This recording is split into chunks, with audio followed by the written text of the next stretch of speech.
Ingine ikiwa ni kuhusiana na chama cha ODM ambacho kinatoa mapendekezo yake kwenye kamati mbele ya jopo kazi la BBI. Hebu tumsikize mwenyekiti wa chama cha ODM John Mbadi. For unnecessary fights and squabbles. That is why we have proposed the Tanzanian model. But we are also alive to the fact that power should be dispersed, so that people feel accommodated. We are in a community of 45 ethnic groups. We must be alive to that fact and open up space, especially at the top, for various communities. I think I took more questions. Let me now. I was actually whispering with my colleagues here, Ongwen and SG, on what to take. So the SG will go first, then Ongwen will address the others later. Okay, thank you very much. I believe there was a question that was asked on the proposal by the party on how to deal with the stalemate that we have seen in appointment of judges. I think to understand the current setup, you have to go back to the history of this country and ask yourself why Kenyans, and if you read the CKRC report, Kenyans were very clear. Given the sort of experience that they had gone through, they did not want any role for the executive in appointment of judges.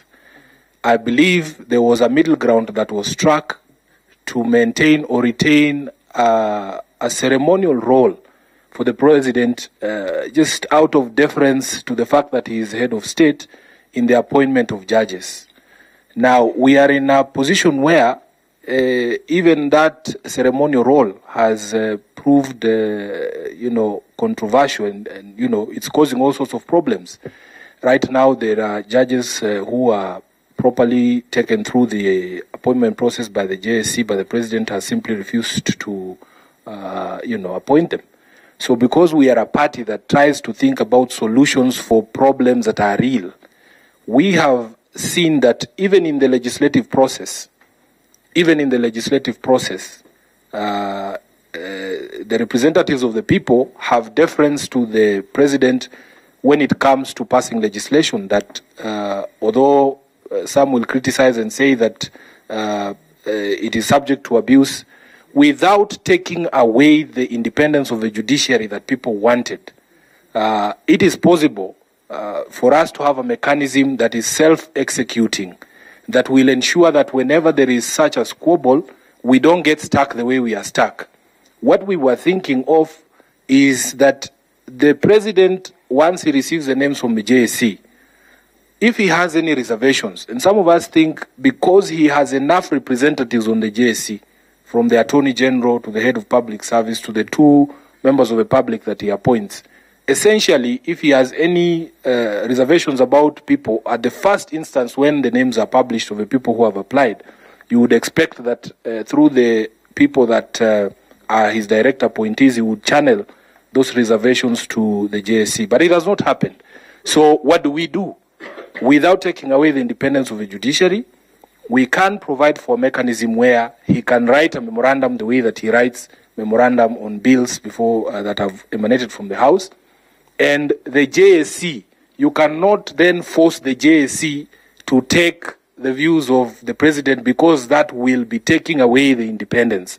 That is why we propose the word may as opposed to shall. May consider the views of the president, because he could be having information that probably was not in the purview of the JSC when they were making the appointment. So that is why we are saying they may consider. And the people in the JSC are people of high standing. We believe that if reasonable reservations are brought to them from the person of the stature of a president, if they are reasonable, they can take them into account. But to force that what the president says will take away the independence, in our view. There, please allow me to ask this question. Yes. Don't you think...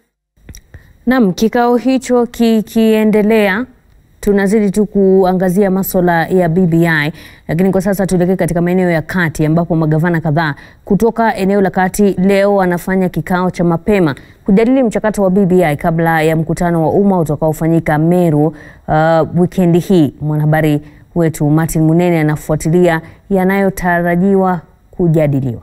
Munene. Na asante sana Mashirima, na bila shaka kama unavyosema baadhi ya magavana kutoka eneo hili la kati wameweza kujifikisha hapa katika kaunti hii ya Tharaka Nithi, eneo la Chuka ambapo kama unavyoona nyuma yangu kuna mkutano ambao unaendelea. Ni mkutano ambao umewaleta pamoja gavana kutoka Meru, kutoka Tharaka Nithi hapa na pia kutoka kaunti jirani ya Embu. Wameweza kufika hapa pamoja na wadau tu mbalimbali katika sekta mbalimbali na viongozi katika jamii, wakiwa tu wamekuja kujadiliana ili wajue ni nini masuala gani wanataka yaangaziwe sana na katika mkutano wa BBI ambao unatarajiwa kufanyika siku ya Jumamosi pale Meru katika uwanja wa Kenoru.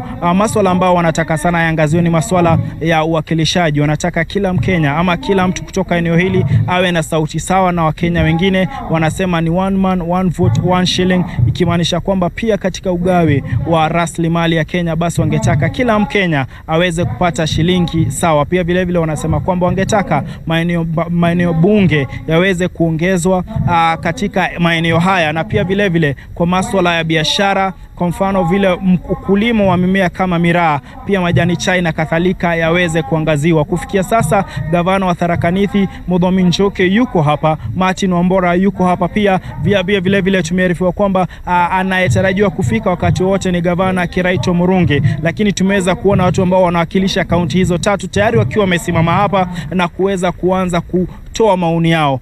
Niseme kwamba ni mkutano ambao unatarajiwa kutoa tu sauti ya upande wa mlima wa Mashariki hapo siku ya Ijumaa. Basi maoni haya yataweza kujumuishwa na kutoka mlima ule upande mwingine, ikiwa ni kaunti ya Nyeri, kaunti ya Kirinyaga na kaunti zingine kutoka upande ule, na basi hao wataweza kujumuishwa pamoja, na basi siku ya Jumamosi waweze kuzungumza kwa sauti moja kama viongozi na wakazi wa eneo hili la Mlima Kenya. Mkutano huu tayari umeanza na tunaendelea tu kufuatilia na tutaendelea kukujuza masuala ambayo yatakuwa yakijitokeza. Na rejesha kwako studio, mimi ni Martin Monene.